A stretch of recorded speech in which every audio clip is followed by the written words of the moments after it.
বাংলা গল্পের আসর স্টোরি হাউসের অনুষ্ঠানের আজকের নিবেদন শরৎচন্দ্র চট্টোপাধ্যায়ের লেখা গল্প সতী।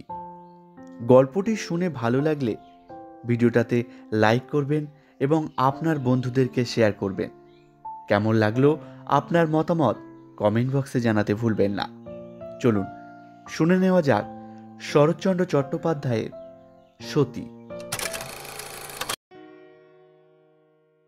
হরিশ পাবনার একজন সম্ভ্রান্ত ভালো উকিল। কেবল ওকালতি হিসাবেই নয়, মানুষ হিসাবেও বটে। দেশের সর্বপ্রকার সদনুষ্ঠানের সহিতই সে অল্প বিস্তর সংশ্লিষ্ট। শহরের কোনো কাজেই তাকে বাদ দেয়া হয় না। সকালে দুর্নীতি দমন সমিতির কার্যকারী সভার একটা বিশেষ অধিবেশন ছিল। কাজ সারিয়া বাড়ি ফিরিতে বিলম্ব হইয়া গেছে। এখন কোনো মতে দুটি খাইয়া লইয়া আদালতে পৌঁছাইতে পারিলে হয়। বিধবা ছোট বোন উমা কাছে বসিয়া তত্ত্ববোধন করিতেছিলেন। পাছে বেলার অজুহাতে খাওয়ার ত্রুটি ঘটে। স্ত্রী নির্মলা ধীরে ধীরে প্রবেশ করিয়া অদূরে উপবেশন করিল। কহিল, কালকের কাগজে দেখলাম আমাদের লাবণ্যপ্রভা আসছেন এখানকার মেয়ে স্কুলের ইন্সপেক্টর হয়ে।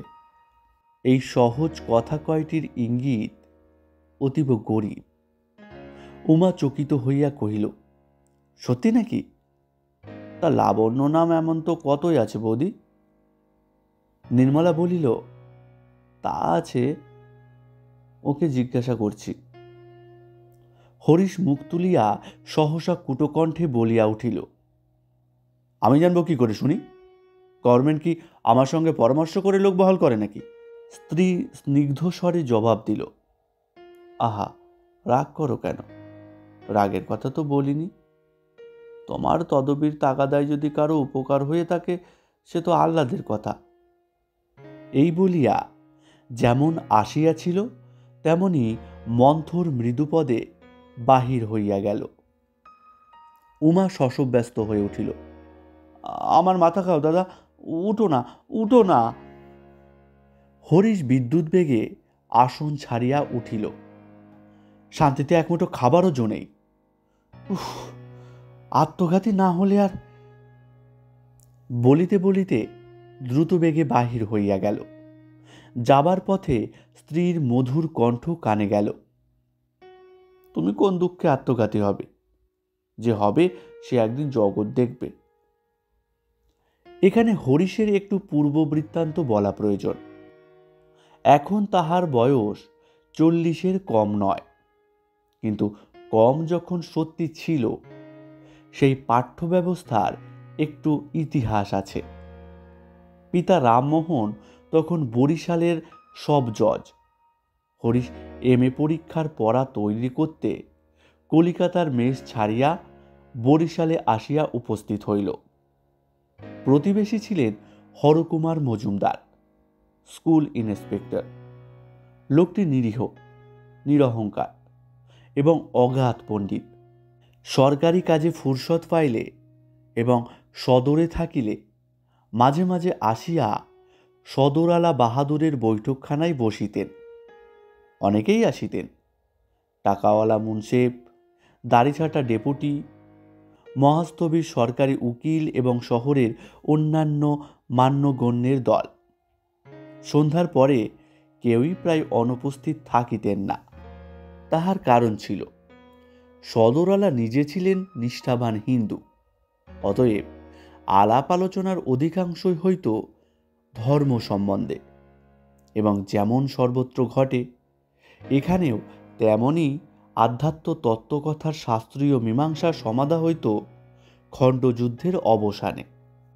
সেদিন এমনই একটা লড়াইয়ের মাঝখানে হরকুমার তাহার বাঁশের ছড়িটি হাতে করিয়া আস্তে আস্তে আসিয়া উপস্থিত হইলেন।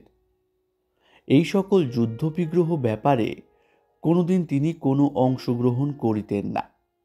নিজে ব্রাহ্মণ সমাজভুক্ত ছিলেন বলিয়াই হোক, অথবা শান্ত মৌন প্রকৃতির মানুষ ছিলেন বলিয়াই হোক, চুপ করিয়া শোনা ছাড়া গায়ে পড়িয়া অভিমত প্রকাশ করিবার চঞ্চলতা তাহার একটি দিনও প্রকাশ পায় নাই।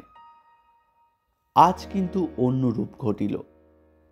তিনি ঘরে ঢুকিতেই টাকাওয়ালা মুন্সেফবাবু তাহাকেই মধ্যস্থ মানিয়া বসিলেন। ইহার কারণ, এইবার ছুটিতে কলিকাতায় গিয়া তিনি কোথায় যেন এই লোকটির ভারতীয় দর্শন সম্বন্ধে গভীর জ্ঞানের একটা জনরব শুনিয়া আসিয়াছিলেন। হরকুমার স্মিতহাস্যে সম্মত হইলেন। অল্পক্ষণেই বোঝা গেল, শাস্ত্রের বঙ্গানুবাদ মাত্র সম্বল করিয়া তাহার সহিত তর্ক চলে না। সবাই খুশি হইলেন না শুধু সবজজ বাহাদুর নিজে। অর্থাৎ যে ব্যক্তি জাতি দিয়াছে তাহার আবার শাস্ত্রজ্ঞান কিসের জন্য, এবং বলিলেনও ঠিক তাই। সকলে উঠিয়া গেলে তাহার পরম প্রিয় সরকারি উকিলবাবুকে চোখের ইঙ্গিতে হাসিয়া কহিলেন, শুনলেন তো ভাদুরী মশাই, ভূতের মুখে রাম নাম আর কি। ভাদুরী ঠিক সায় দিতে পারিলেন না, কহিলেন, তা বটে, কিন্তু জানে খুব, সমস্ত যেন মুখস্থ। আগে মাস্টারি করত কি না। হাকিম প্রসন্ন হইলেন না, বলিলেন, ও জানার মুখে আগুন, এরাই হলো জ্ঞান পাপী, এদের আর মুক্তি নেই। হরিশ সেদিন চুপ করিয়া এক ধারে বসিয়াছিল। এই স্বল্পভাষী পৌরের জ্ঞান ও পাণ্ডিত্য দেখিয়া সে মুগ্ধ হইয়া গিয়াছিল। সুতরাং পিতার অভিমত যাহাই হোক, পুত্র তাহার আসন্ন পরীক্ষা সমুদ্র হইতে মুক্তি পাইবার ভরসায় তাহাকে গিয়া ধরিয়া পড়িল। সাহায্য করিতে হইবে। হরকুমার সম্মত হইলেন। এইখানে তাহার কন্যা লাবণ্যের সহিত হরিশের পরিচয় হইল। সেও আয়ে পরীক্ষার পড়া তৈরি করতে কলিকাতার গণ্ডগোল ছাড়িয়া পিতার কাছে আসিয়াছিল। সেই দিন হইতে প্রতিদিনের আনাগোনায় হরিশ পাঠ্যপুস্তকের দুরহ অংশের অর্থই শুধু জানিল না, আরও একটা জটিলতর বস্তুর স্বরূপ জানিয়া লইল, যাহা তত্ত্ব হিসাবে ঢের বড়। কিন্তু সে কথা এখন থাক। ক্রমশ পরীক্ষার দিন কাছে ঘেঁষিয়া আসিতে লাগিল। হরিশ কলিকাতা চলিয়া গেল। পরীক্ষা সে ভালোই দিল এবং ভালো করিয়াই পাশ করিল। কিছুকাল পরে আবার যখন দেখা হইল, হরিশ সমবেদনায় মুখ পাংশু করিয়া প্রশ্ন করিল, আপনি ফেল করলেন যে বড়? লাবণ্য কহিল, এটুকু পারব না, আমি এতই অক্ষম? হরিশ হাসিয়া ফেলিল, বলিল, যাহাবার হয়েছে, এবার কিন্তু খুব ভালো করে এক্সামিন দেওয়া চাই। লাবণ্য কিছুমাত্র লজ্জা পাইল না, বলিল, খুব ভালো করে দিলেও আমি ফেল করব, ও আমি পারব না। হরিশ অবাক হইল, জিজ্ঞাসা করিল, পারবেন না কিরকম? লাবণ্য জবাব দিল, কিরকম আবার কি, এমনি। এই বলিয়া সে হাসি চাপিয়া দ্রুতপদে প্রস্থান করিল। ক্রমশ কথাটা হরিশের মাতার কানে গেল। সেদিন সকালে রামমোহনবাবু মোকদ্দমার রায় লিখিতেছিলেন। যে দুর্ভাগা হারিয়াছে তাহার আর কোথাও কোনো কুল কিনারা না থাকে, এই শুভ সংকল্প কার্যে পরিণত করিতে রায়ের মোসাবিদা বাছিয়া বাছিয়া শব্দ যোজনা করিতেছিলেন। গৃহিণীর মুখে ছেলের কাণ্ড শুনিয়া তাহার মাথায় আগুন ধরিয়া গেল। হরিশ নরহত্যা করিয়াছে শুনিলেও বোধ করি তিনি এতখানি বিচলিত হইতেন না। দুই চক্ষু রক্তবর্ণ করিয়া কহিলেন, কি এত বড় ইহার অধিক কথা তাহার মুখে আর যোগাইল না। দিনাজপুরে থাকিতে একজন প্রাচীন উকিলের সহিত তাহার শিখারগুচ্ছ, গীতার মর্মার্থ ও পেনশন আনতে কাশীবাইয়ের উপকারিতা লইয়া অন্তত মতের মিল ও হৃদয়ত্তা জন্মিয়াছিল। একটা ছুটির দিনে গিয়া তাহারই ছোট মেয়ে নির্মলাকে আর একবার চোখে দেখিয়া ছেলের বিবাহের পাকা কথা দিয়া আসিলেন। মেয়েটি দেখিতে ভালো। দিনাজপুরে থাকিতে গৃহিণী তাহাকে অনেকবার দেখিয়াছেন, তথাপি স্বামীর কথা শুনিয়া গালে হাত দিলেন। বলো কি গো, একেবারে পাকা কথা দিয়ে এলে? আজকালকার ছেলে।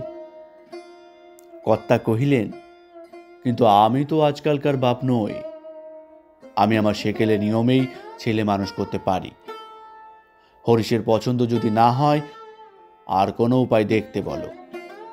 গৃহিণী স্বামীকে চিনিতেন। তিনি নির্বাক হইয়া গেলেন।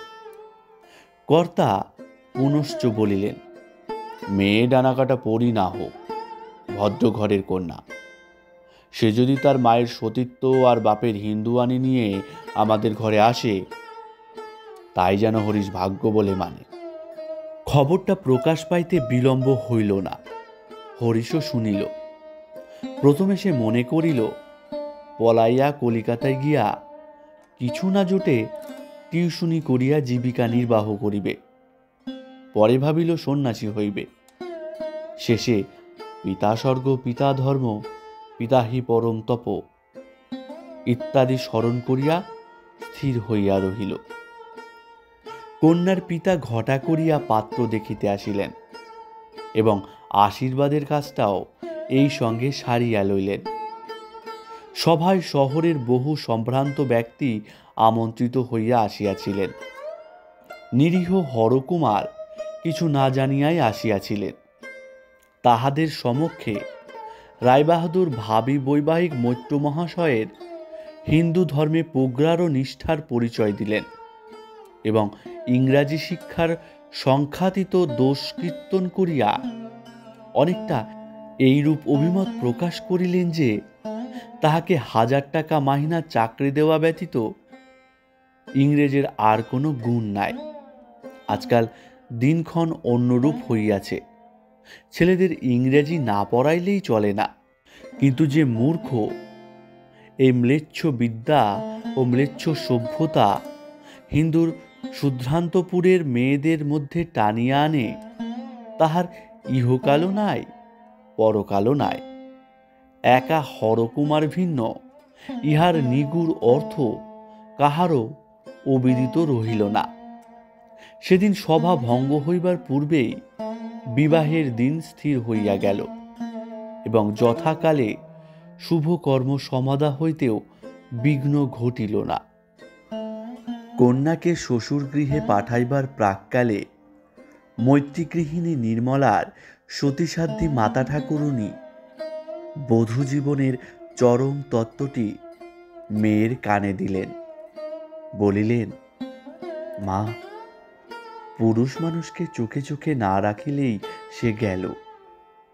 সংসার করতে আর যাই কেন ভুলো না, কখনো এই কথাটি ভুলো না। তাহার নিজের স্বামীটিকির গোছা ও শ্রী গীতার মর্মার্থ লইয়া মাতিয়া উঠিবার পূর্ব পর্যন্ত তাহাকে অনেক জ্বালাইয়াছেন। আজিও তাহার দৃঢ় বিশ্বাস, মৈত্রপুরা চিতায় শয়ন না করিলে আর তাহার নিশ্চিন্ত হইবার জো নাই। নির্মলা স্বামীর ঘর করিতে আসিল এবং সেই ঘর আজ 20 বর্ষ ধরিয়া করিতেছে। এই সুদীর্ঘকালে কত পরিবর্তন, কত কি ঘটিল। রায়বাহাদুর মরিলেন, সধমনিষ্ঠ মৈত্র গতাশু হইলেন। লেখাপড়া সাঙ্গ হইলে লাবণ্যের অন্যত্র বিবাহ হইল। জুনিয়র উকিল হরিশ সিনিয়র হইয়া উঠিলেন।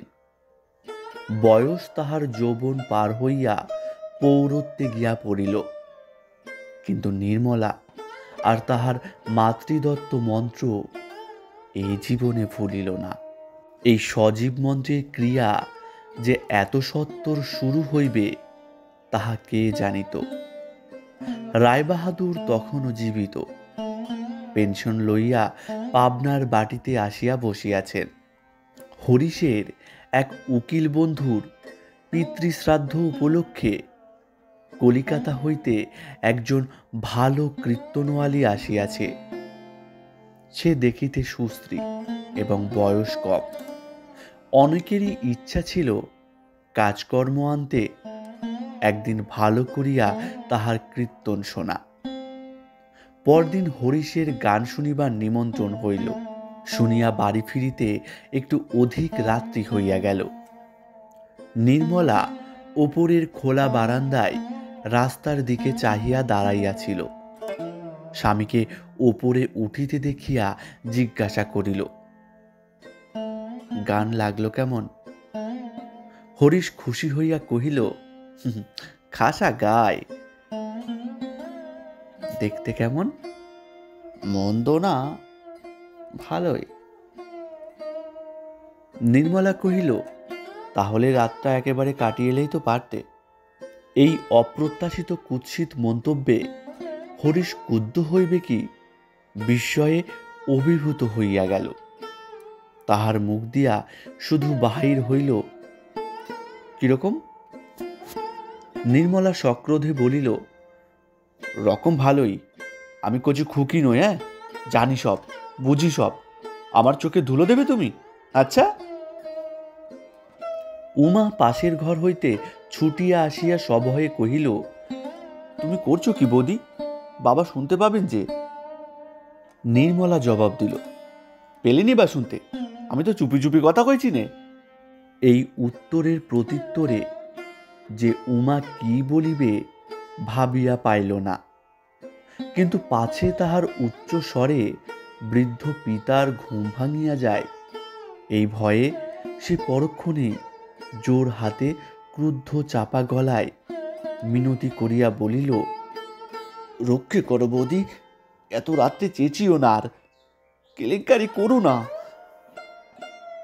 বধূর কণ্ঠস্বর ইহাতে বাড়িল বই কমিল না। কহিল, কিসের কেলেঙ্কারি? তুমি বলবে না কেন ঠাকুরজি? তোমার বুকের ভেতরটা তো আর জ্বলে পড়ে যাচ্ছে না?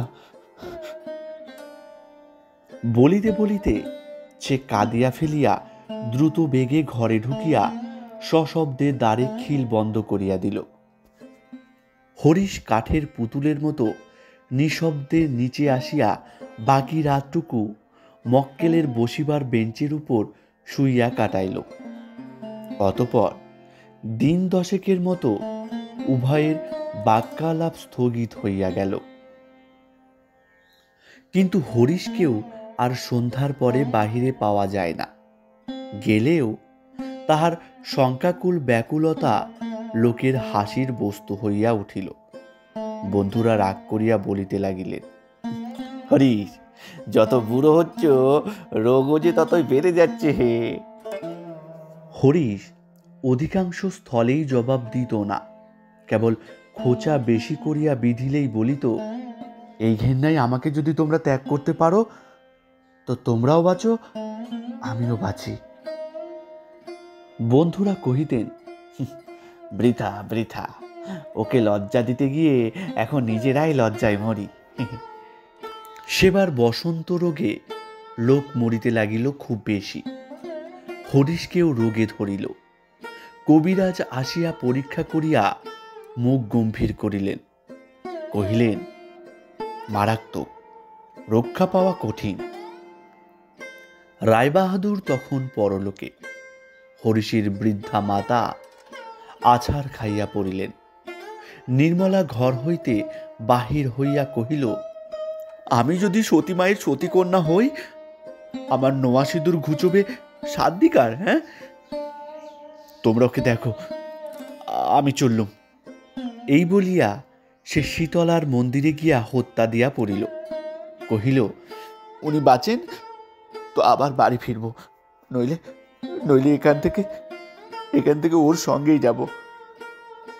7 দিনের মধ্যে দেবতার চরণামৃত ভিন্ন কেহ তাহাকে জল পর্যন্ত খাওয়াইতে পারিল না।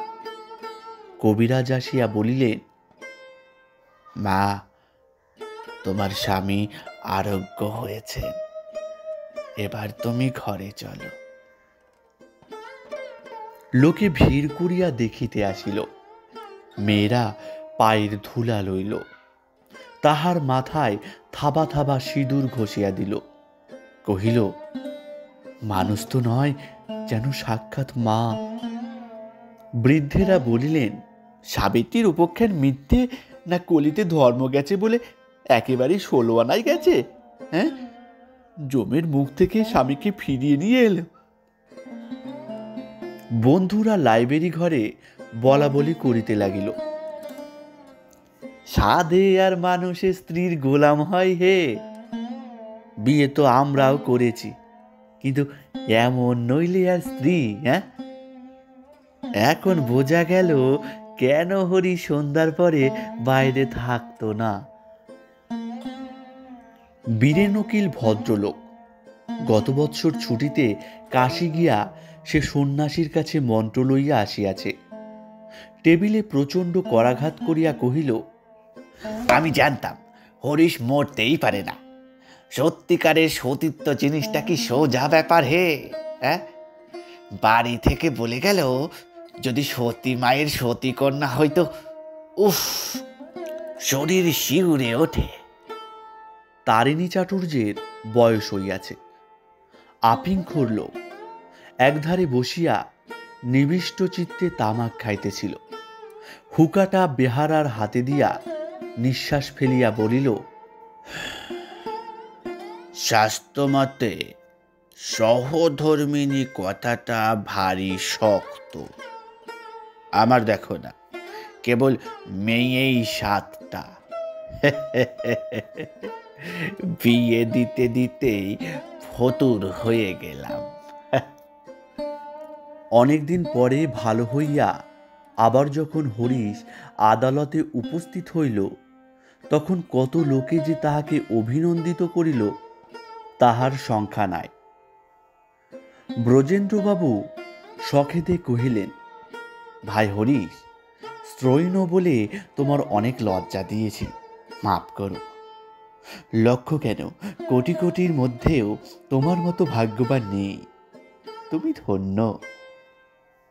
ভক্ত বীরেন বলিল, সীতা সাবিত্রীর কথা না হয় ছেড়েই দাও, কিন্তু খনা, লীলাবতী, গার্গী আমাদের দেশেই জন্মেছিলেন।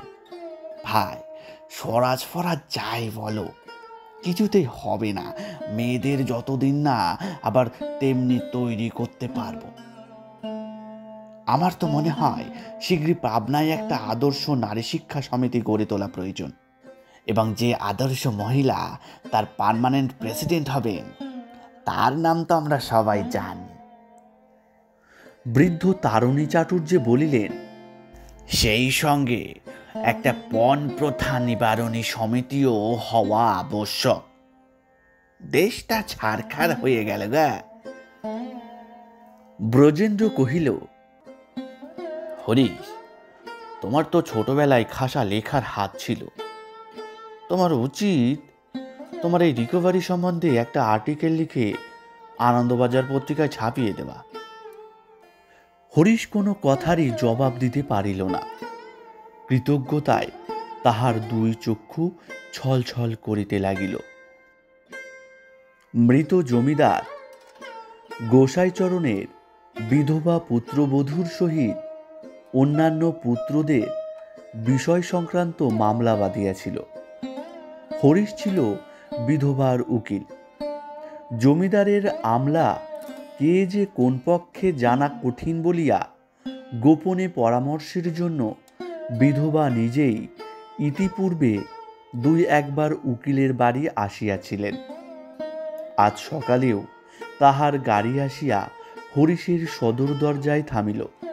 হরিশ সশ্রমে তাহাকে নিজের বসিবার ঘরে আনিয়া বসাইলেন। আলোচনা পাছে ও ঘরে মুহুরীর কানে যায়, এই ভয়ে উভয়ই সাবধানে ধীরে ধীরে কথা কহিতেছিলেন। বিধবার কি একটা অসংলগ্ন প্রশ্নে হরিশ হাসিয়া ফেলিয়া জবাব দিবার চেষ্টা করিতেই পাশের ঘরে পর্দার আড়াল হইতে অকস্মাৎ তীক্ষ্ণ কণ্ঠের শব্দ আসিল। আমি সব শুনেছি। বিধবা চমকিয়া উঠিলেন। হরিশ লজ্জা ও সংখ্যায় কাঠ হইয়া গেল। একজোড়া অতি সংকট চক্ষুকর্ণ যে তাহাকে অহরহ পাহারা দিয়া আছে, এ কথা সে মুহূর্তের জন্য ভুলিয়াছিল। পর্দা ঠেলিয়া নির্মলা রণমূর্তিতে বাহির হইয়া আসিল। হাত নাড়িয়া কণ্ঠস্বরে বিষ ঢালিয়া দিয়া কহিল, ফুসফুস করে কথা কয়ে আমাকে ফাঁকি দেবে? মনেও করো না। কই, আমার সঙ্গে তো কখনো এমন হেসে হেসে কথা কইতে দেখিনি। অভিযোগ নিতান্ত মিথ্যা নয়। বিধবা সভয়ে কহিলেন। একই কাণ্ড হরিশবাবু। হরিশ বিমরের মতো ক্ষণকাল চাহিয়া থাকিয়া কহিল, পাগল। নির্মলা কহিল, পাগল, পাগলই বটে, কিন্তু কিন্তু করলে কে শুনি? হ্যাঁ? এই বলিয়া সে হাউমাউ করিয়া কাঁদিয়া ফেলিয়া সহসা হাঁটু গাড়িয়া বিধবার পায়ের কাছে ডিপ ডিপ করিয়া মাথা ঠুকিতে লাগিল। মুহুরী কাজ ফেলিয়া ছুটিয়া আসিল। একজন জুনিয়র উকিল সেইমাত্র আসিয়াছিল। সে আসিয়া দ্বারের কাছে দাঁড়াইল। বোস কোম্পানির বিল সরকার তাহারই কাঁধের উপর দিয়া উকি মারিতে লাগিল এবং তাহারই চোখের সম্মুখে নির্মলা মাথা খুঁড়িতে লাগিল। আমি আমি সব জানি, আমি সব বুঝি। থাকো, থাকো, তোমরাই সুখে থাকো। কিন্তু সতী মায়ের সতীকন্যা যদি হই, যদি মনে জ্ঞানে এক বই না দুই জেনে থাকি, যদি। এদিকে বিধবা নিজেও কাঁদিয়া ফেলিয়া বলিতে লাগিলেন, এ কি ব্যাপার হরিশবাবু? হ্যাঁ, এ কি দুর্নাম দেওয়া? কি আমার? হরিশ কাহারও কোনো প্রতিবাদ করিল না। অধোমুখে দাঁড়াইয়া শুধু তাহার মনে হইতে লাগিল, পৃথিবী দ্বিধা হও না কৃষের জন্য। লজ্জায়, ঘৃণায়, ক্রোধে সেদিন হরিশ সেই ঘরেই স্তব্ধ হইয়া রহিল। আদালতে বাহির হইবার কথা ভাবিতেও পারিল না। মধ্যাহ্নে উমা আসিয়া বহু সাধ্য সাধনা এবং মাথার দিব্যি দিয়া কিছু খাওয়াইয়া দিল। সন্ধ্যার প্রাক্কালে বামুন ঠাকুর রূপার বাটিতে করিয়া খানিকটা জল আনিয়া পায়ের কাছে রাখিল। হরিশের প্রথমে ইচ্ছা হইল লাথি মারিয়া ফেলিয়া দেয়, কিন্তু আত্মসংবরণ করিয়া আজও পায়ের বুড়া আঙুলটা ডুবাইয়া দিল। স্বামীর পাদদক পান না করিয়া নির্মলা কোনোদিন জলস্পর্শ করিত না। রাত্রে বাহিরের ঘরে একাকী শয়ন করিয়া হরিশ ভাবিতেছিল, তাহার এই দুঃখময় দুর্ভর জীবনের অবসান হইবে কবে। এমনই অনেক দিন অনেক রকমই ভাবিয়াছে, কিন্তু তাহার এই সতী স্ত্রী একনিষ্ঠ প্রতিপ্রেমের দুঃসহ নাগপাশের বাঁধন হইতে মুক্তির কোনো পথই তাহার চোখে পড়ে নাই। বছর 2 গত হইয়াছে। নির্মলা অনুসন্ধান করিয়া জানিয়াছে যে খবরের কাগজের খবর ঝুটা নয়। লাবণ্য যথার্থই পাবনার মেয়ে স্কুলের পরিদর্শক হইয়া আসিতেছে। আজ হরিশ একটু সকাল সকাল আদালত হইতে ফিরিয়া ছোট বোন উমাকে জানাইল যে রাত্রির ট্রেনে তাহাকে বিশেষ জরুরি কাজে কলিকাতায় যাইতে হইবে। ফিরিতে বোধহয় 3 4 বিলম্ব হইবে। বিছানা এবং প্রয়োজনীয় কাপড় চোপড় যেন চাকরকে দিয়া ঠিক করিয়া রাখা হয়। 15 দিন হইল স্বামী স্ত্রীতে বাক্যালাপ বন্ধ ছিল। রেলওয়ে স্টেশন দূরে। রাত্রি 8টার মধ্যেই মোটরে বাহির হইয়া পড়িতে হইবে। সন্ধ্যার পরে সে মকদ্দমার দরকারি কাগজপত্র হ্যান্ডব্যাগে গুছাইয়া লইতেছিল। নির্মলা আসিয়া প্রবেশ করিল। হরিশ মুখ তুলিয়া চাহিয়া দেখিল, কিছু বলিল না। নির্মলা ক্ষণকাল মৌন থাকিয়া প্রশ্ন করিল, আজ কলকাতায় যাচ্ছ নাকি? হরিশ কহিল, কেন? কেন আবার কি? মক্কেলের কাজ, হাইকোর্টে মকদ্দমা আছে। চলো না, আমিও তোমার সঙ্গে যাই। তুমি যাবে? গিয়ে কোথায় থাকবে শুনি? নির্মলা কহিল, যেখানে হোক, তোমার সঙ্গে গাছতলায় থাকতেও আমার লজ্জা নেই।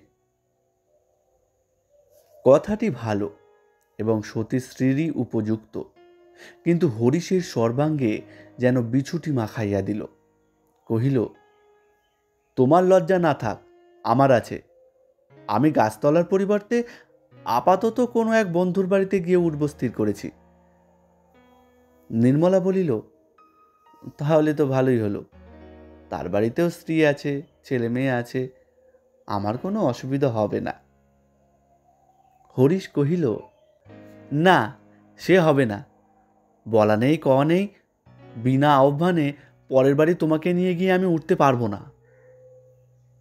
নির্মলা বলিল, পারবে না সে আমি জানি, আমাকে সঙ্গে নিয়ে লাবণের ওখানে ওঠা যায় না। হরিশ খেপিয়া গেল, হাত মুখ নাড়িয়া চিৎকার করিয়া কহিল, তুমি যেমন নোংরা তেমনি মন্দ। সে বিধবা ভদ্র মহিলা, আমি বা সেখানে যাব কেন? সেই বা আমাকে যেতে বলবে কেন? আর তাছাড়া আমার সময় বা কই? কলকাতায় গিয়ে পরের কাজে তো নিঃশ্বাস ফেলবারও ফুরসত পাবো না। পাবে গো, পাবে।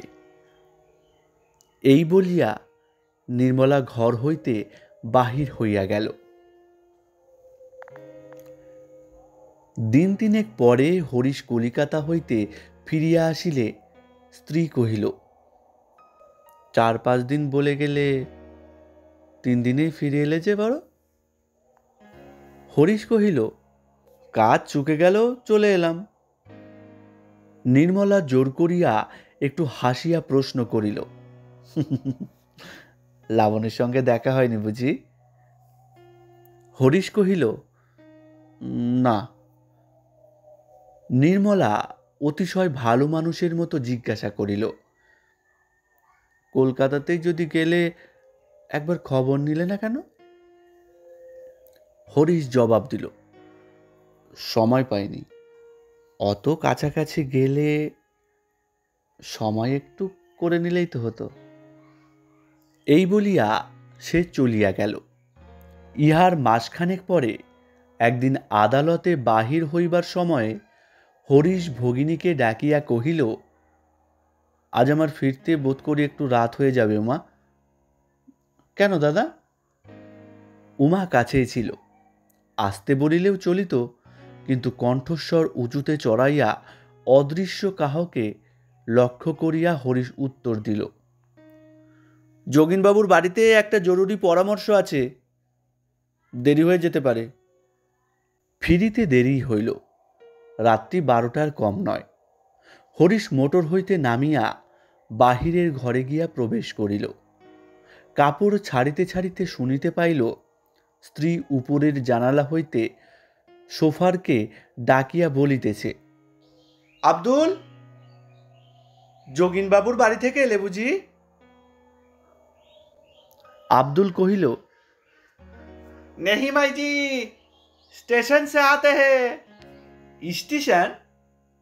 স্টেশন কেন? গাড়িতে কেউ এলো বুঝি? আব্দুল কহিল, কলকাতা से एक माईजी और বাচ্চা আয়া।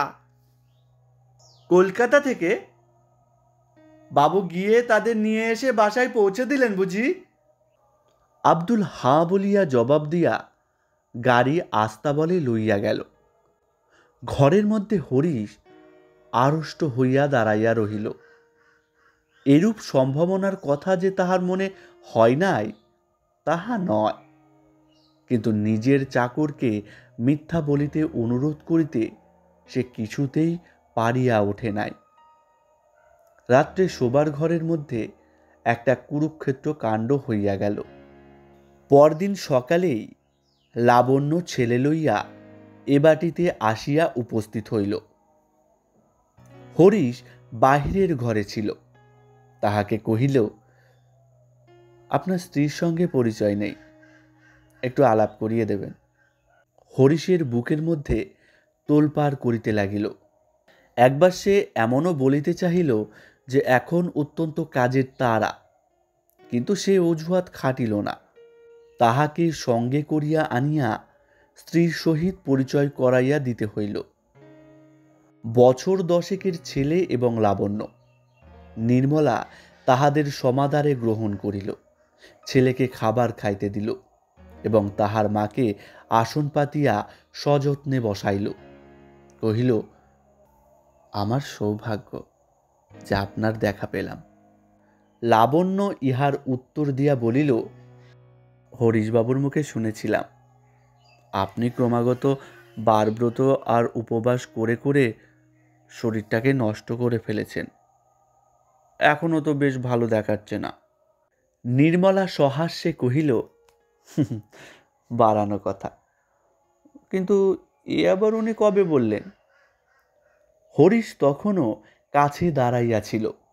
সে একেবারে বিবর্ণ হইয়া উঠিল।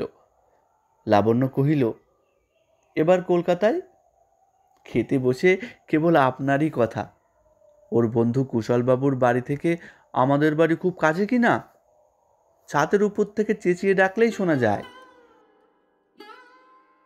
নির্মলা বলিল, খুব সুবিধে তো। লাবণ্য হাসিয়া বলিল, কিন্তু তাতেই শুধু হয়নি, ছেলেকে পাঠিয়ে রীতিমতো ধরে আনতে হতো। বটে। লাবণ্য বলিল, আবার জাতের গোড়ামিও কম নেই, ব্রাহ্মণের ছোঁয়া খান না, আমার পিসিমার হাতে পর্যন্ত না, সমস্তই আমাকে নিজে রেঁধে নিজে পরিবেশন করতে হতো। এই বলিয়া সে হাসি মুখে সকৌতুকে হরিশের প্রতি চাহিয়া বলিল, আচ্ছা, এর মধ্যে আপনার কি লজিক আছে বলুন তো? আমি কি ব্রাহ্মণ সমাজ ছাড়া? হরিশের সর্বাঙ্গ ঝিমঝিম করিতে লাগিল। তাহার মিথ্যাবাদিতা প্রমাণিত হওয়ায় তাহার মনে হইল এতদিনে মা বসুমাতা দয়া করিয়া বোধহয় তাহাকে জঠরে টানিয়া লইতেছেন। কিন্তু পরমাশ্চর্য এই যে নির্মলা আজ ভয়ঙ্কর উন্মাদ কাণ্ড কিছু একটা না করিয়া স্থির হইয়া রহিল। সংশয়ের বস্তু অবিসংবাদী সত্যরূপে দেখা দিয়া বোধহয় তাহাকেও হতচেতন করিয়া ফেলিতেছিল। হরিশ বাহিরে আসিয়া স্তব্ধ পাংশু মুখে বসিয়া রহিল।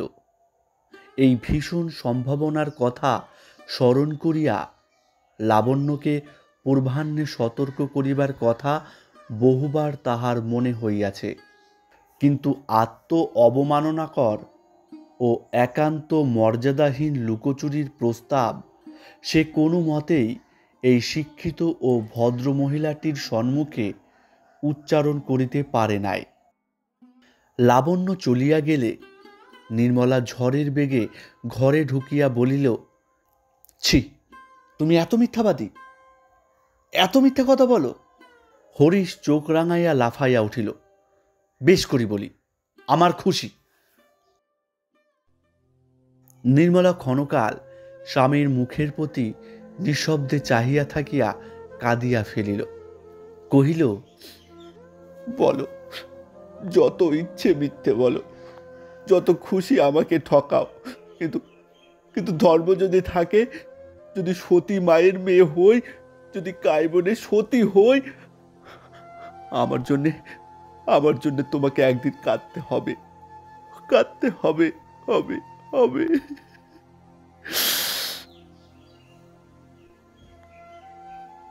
এই বলিয়া সে যেমন আসিয়াছিল তেমনি দ্রুত বেগে বাহির হইয়া গেল। বাক্যালাপ পূর্ব হইতেই বন্ধ চলিতেছিল, এখন সেটা দৃঢ়তর হইল এইমাত্র। নিচের ঘরে শয়ন ও ভোজন, হরিশ আদালতে যায় আসে, বাহিরের ঘরে একাকী বসিয়া কাটায়। নতুন কিছুই নয়। আগে সন্ধ্যার সময়ে একবার করিয়া ক্লাবে গিয়া বসিত, এখন সেটুকু বন্ধ হইয়াছে। কারণ শহরের সেই দিকে লাবণ্যের বাসা। তাহার মনে হয় পতিপ্রাণা ভার্যার 2 চক্ষু 10 চক্ষু হইয়া 10 দিক হইতে পতিকে অহরহ নিরীক্ষণ করিতেছে। তাহার বিরাম নাই, বিশ্রাম নাই। মাধ্যাকর্ষণের ন্যায় তাহার নিত্য। স্নানের পরে আরিসের দিকে চাহিয়া তাহার মনে হইত সতীসাধ্যির এই অক্ষয় প্রেমের আগুনে তাহার কুলসিত দেহের নশ্বর মেদ মর্যা মাংস শুষ্ক ও নিষ্পাপ হইয়া অত্যন্ত দ্রুত উচ্চতর লোকের জন্য প্রস্তুত হইয়া উঠিতেছে। তাহার আলমারির মধ্যে একখানা কালীসিংহের মহাভারত ছিল। সময় যখন কাটিত না, তখন তাহা হইতে সে বাছিয়া বাছিয়া সতী নারীর উপখ্যান পড়িত। কি তার প্রচণ্ড বিক্রম ও কতই না অদ্ভুত কাহিনী। স্বামী পাপী তাপী যাহাই হোক, কেবলমাত্র স্ত্রীর সতীত্বের জোরেই সমস্ত পাপ মুক্ত হইয়া অন্তে কল্পকাল তাহারা একত্রে বাস করে। কল্পকাল যে ঠিক কত হরিশ জানিত না, কিন্তু সে যে কম নহে, এবং মুনি ঋষিদের লেখা শাস্ত্রবাক্য যে মিথ্যা নহে, একথা মনে করিয়া তাহার সর্বাঙ্গ অবশ হইয়া উঠিত। পরলোকের ভরসায় জলাঞ্জলি দিয়া সে বিছানায় শুইয়া মাঝে মাঝে ইহকালের ভাবনা ভাবিত, কিন্তু কোনো পথ নাই। সাহেবদের হইলে মামলা মকদ্দমা খাড়া করিয়া এতদিনে যাহা হোক একটা ছাড় রফা করিয়া ফেলিত। মুসলমানদের হইলে 3 তালাক দিয়া বহু পূর্বেই চুকাইয়া ফেলিত। কিন্তু নিরীহ এক পত্নীব্রত ভদ্র মহিলা, না, কোনো উপায় নেই। ইংরেজি শিক্ষায় বহু বিবাহ ঘুচিয়াছে, বিশেষত নির্মলা চন্দ্র সূর্য যাহার মুখ দেখিতে পায় না, অতি বড় শত্রু যাহার সতীত্বে বিন্দুমাত্র কলঙ্ক লেপন করিতে পারে না, বস্তুত স্বামী ভিন্ন যাহার ধ্যান জ্ঞান নাই, তাহাকেই পরিত্যাগ। বাপরে! নির্মল নিষ্কলুষু হিন্দু সমাজের মধ্যে কি আর মুখ দেখাইতে পারিবে? দেশের লোকে খাই খাই করিয়া হয়তো তাহাকে খাইয়াই ফেলিবে। ভাবিতে ভাবিতে চোখ কান গরম হইয়া উঠিত। বিছানা ছাড়িয়া মাথায় মুখে জল দিয়া বাকি রাতটুকু সে চেয়ারে বসিয়া কাটাইয়া দিত। এমনি করিয়া বোধহয় মাসিক কাল গত হইয়া গেছে। হরিশ আদালতে বাহির হইতেছিল। ঝি আসিয়া একখানা চিঠি তাহার হাতে দিল, কহিল, জবাবের জন্য লোক দাঁড়িয়ে আছে। খামছেড়া, ওপরে লাবণ্যের হস্তাক্ষর। হরিশ জিজ্ঞাসা করিল, চিঠি আমার খুলল কে? ঝি কহিল, মা। হরিশ চিঠি পড়িয়া দেখিল লাবণ্য অনেক দুঃখ করিয়া লিখিয়াছে, সেদিন আমার অসুখ চোখে দেখে গিয়েও আর একটিবারও খবর নিলেন না, আমি মরলুম কি বাঁচলুম। অথচ বেশ জানেন এ বিদেশে আপনি ছাড়া আমার আপনার লোকও কেউ নেই। যাই হোক, এই যাত্রা আমি মরিনি, বেঁচে আছি। এই চিঠি কিন্তু সে নালিশের জন্য নয়। আজ আমার ছেলের জন্মতিথি, কোর্টের ফেরত একবার এসে তাকে আশীর্বাদ করে যাবেন, এই ভিক্ষা। লাবণ্য। পত্রের শেষে পুনশ্চ দিয়া জানাইয়াছে যে রাত্রির খাওয়াটা আজ এইখানে সমাধা করিতে হইবে। একটুখানি গান বাজনার আয়োজনও আছে। চিঠি পড়িয়া বোধ করি সে ক্ষণকাল বিমনা হইয়া পড়িয়াছিল। হঠাৎ চোখ তুলিতেই দেখিতে পাইল ঝি হাসি লুকাইতে মুখ নিচু করিল, অর্থাৎ বাটির দাসী চাকরের কাছেও এ যেন একটা তামাশার ব্যাপার হইয়া উঠিয়াছে। এক মুহূর্তে তাহার শিরার রক্ত আগুন হইয়া উঠিল। ইহার কি সীমা নাই? যতই সহিতেছি ততই কি পীড়নের মাত্রা বাড়িয়া চলিয়াছে? জিজ্ঞাসা করিল, চিঠি কে এনেছে? তাদের বাড়ির ঝি। হরিশ কহিল, তাকে বলে দাও গে, আমি কোর্টের ফেরত যাব। এই বলিয়া সে বীর দর্পে মোটরে গিয়া উঠিল।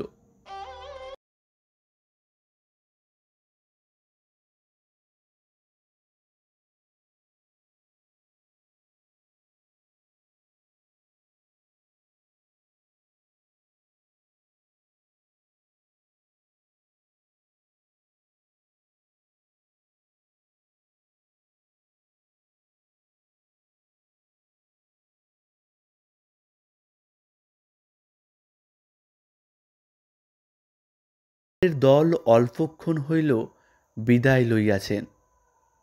পারিবারিক চিকিৎসক বৃদ্ধ জ্ঞানবাবু যাইবার সময় বলিয়া গেলেন, বোধহয় সমস্ত আফিংটাই বার করে ফেলা গেছে। বৌমার জীবনের আর কোনো সংখ্যা নেই। হরিশ একটুখানি ঘাড় নাড়িয়া কি ভাবছে প্রকাশ করিল, বৃদ্ধ তাহাতে মনোযোগ করিলেন না। কহিলেন, যা হবার হয়ে গেছে। এখন কাছে কাছে থেকে দিন দুই সাবধানে রাখলেই বিপদটা কেটে যাবে। যে আজ্ঞে, বলিয়া হরিশ স্থির হইয়া বসিয়া পড়িল। সেদিন বার লাইব্রেরির ঘরে আলোচনা অত্যন্ত তীক্ষ্ণ ও কঠোর হইয়া উঠিল। ভক্ত বীরেন কহিল, আমার গুরুদেব স্বামীজি বললেন, বীরেন, মানুষকে কখনো বিশ্বাস করবে না। সেদিন গোসাইবাবুর বিধবা পুত্রবধূ সম্বন্ধে যে স্ক্যান্ডেলটা প্রকাশ হয়ে পড়েছিল, তোমরা তো বিশ্বাস করলে না, বললে হরিশ এ কাজ করতেই পারে না। এখন দেখলে তো, গুরুদেবের কৃপায় আমি এমন অনেক কিছু জানতে পারি, তোমরা যা ড্রিম করো না। ব্রজেন্দ্র বলিল, উফ, হরিশটা কি স্কাউন্ডার! ওরকম সতীসাধ্যের স্ত্রী যার। কিন্তু মজা দেখেছ সংসারে? বদমাশগুলোর ভাগ্যেই কেবল এইরকম স্ত্রী জোটে। বৃদ্ধ তারণী চাটুর্যে হুকা লইয়া ঝিমাইতেছিলেন। কহিলেন, নিঃসন্দেহে আমার তো মাথার চুল পেকে গেল, কিন্তু ক্যারেক্টারে কেউ কখনো একটা স্পট দিতে পারলে না। অথচ আমারই হলো 7-7টা মেয়ে। বিয়ে দিতে দিতে দেউলিয়া হয়ে গেলাম। যোগিনবাবু কহিলেন, আমাদের মেয়ে স্কুলের পরিদর্শক হিসাবে লাবণ্যপ্রভা মেয়েটি দেখেছি একেবারে আদর্শ। গভর্নমেন্ট বোধ করি মুভ করা উচিত। ভক্ত বীরেন বলিলেন, অ্যাবসলিউটলি নেসেসারি। সম্পূর্ণ একটা দিন পার হইল না। সতীসাধ্যের স্বামী হরিশের চরিত্র জানিতে শহরের কাহারও আর বাকি রহিল না, এবং সুহৃদয়বর্গের কৃপায় সকল কথাই তাহার কানে আসিয়া পৌঁছাইল। উমা আসিয়া চোখ মুছিয়া কহিল, দাদা, তুমি আবার বিয়ে করো। হরিশ কহিল, পাগল? উমা কহিল, পাগল কেন? আমাদের দেশে তো পুরুষের বহুবিবাহ ছিল। হরিশ কহিল, তখন আমরা বর্বর ছিলাম। উমা জিদ করিয়া বলিল, বর্বর কিসের? তোমার দুঃখ আর কেউ না জানে তো? আমি তো জানি। সমস্ত জীবনটা কি এমনই ব্যর্থ হয়ে যাবে? হরিশ বলিল, উপায় কি বোন? স্ত্রী ত্যাগ করে আবার বিয়ে করার ব্যবস্থা পুরুষের আছে জানি, কিন্তু কিন্তু মেয়েদের তো নেই। তোর বৌদিরও যদি এ পথ খোলা থাকতো, তোর কথায় রাজি হতাম উমা। তুমি যে কি বলো দাদা! এই বলিয়া উমা রাগ করিয়া চলিয়া গেল।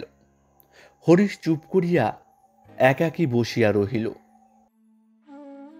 তাহার উপায়হীন অন্ধকার চিত্ততল হইতে কেবল একটি কথায় বারংবার উদিত হইতে লাগিল, পথ নাই, পথ নাই। এই আনন্দহীন জীবনে দুঃখই ধ্রুব হইয়া রহিল। তাহার বসিবার ঘরের মধ্যে তখন সন্ধ্যার ছায়া গাঢ়তর হইয়া আসিতেছিল। হঠাৎ তাহার কানে গেল, পাশের বাড়ির দরজায় দাঁড়াইয়া বৈষ্ণব ভিখারির দল কীর্তনের সুরে দূতির বিলাপ গাহিতেছে। দূতি মথুরায় আসিয়া বিনাইয়া নালিশ করিতেছে। সেকালে এ অভিযোগের কিরূপ উত্তর দূতির মিলিয়াছিল হরিশ জানিত না, কিন্তু একালে সে ব্রজনাথের পক্ষে বিনা পয়সার উকিল দাঁড়াইয়া তর্কের উপর তর্ক জুড়িয়া মনে মনে বলিতে লাগিল, ওগো দূতি, নারীর একনিষ্ঠ প্রেম খুব ভালো জিনিস, সংসারে তার তুলনা নেই, কিন্তু তুমি তো সব কথা বুঝবে না, বললেও না। কিন্তু আমি জানি ব্রজনাথ কিসের ভয়ে পালিয়ে গিয়েছিলেন, এবং 100 বছরের মধ্যে আর ওমুখ হয়নি। কংস টংস সব মিছে কথা, আসল কথা শ্রীরাধার ওই একনিষ্ঠ প্রেম। একটু থামিয়া বলিতে লাগিল, তবু তো তখনকার কালে ঢের সুবিধা ছিল, মথুরায় লুকিয়ে থাকা চলত, কিন্তু একাল ঢের কঠিন। না আছে পালাবার জায়গা, না আছে মুখ দেখাবার স্থান। এখন ভুক্তভোগী ব্রজনাথ, দয়া করে অধীনকে একটু শীঘ্র পায়ে স্থান দিলেই বাঁচি। শুনছিলেন শরৎচন্দ্র চট্টোপাধ্যায়ের গল্প সতী। গল্পটি শুনে কেমন লাগলো কমেন্ট বক্সে জানাতে ভুলবেন না। ভালো লাগলে ভিডিওটাতে লাইক করবেন এবং আপনার বন্ধুদেরকে শেয়ার করবেন। আর হ্যাঁ, নতুন হয়ে থাকলে চ্যানেলটিকে সাবস্ক্রাইব করতে ভুলবেন না। আরও নতুন সুন্দর সুন্দর গল্প নিয়ে খুব তাড়াতাড়ি হাজির হব আমি, তুষার। সবাই ভালো থাকবেন, সুস্থ থাকবেন। নমস্কার।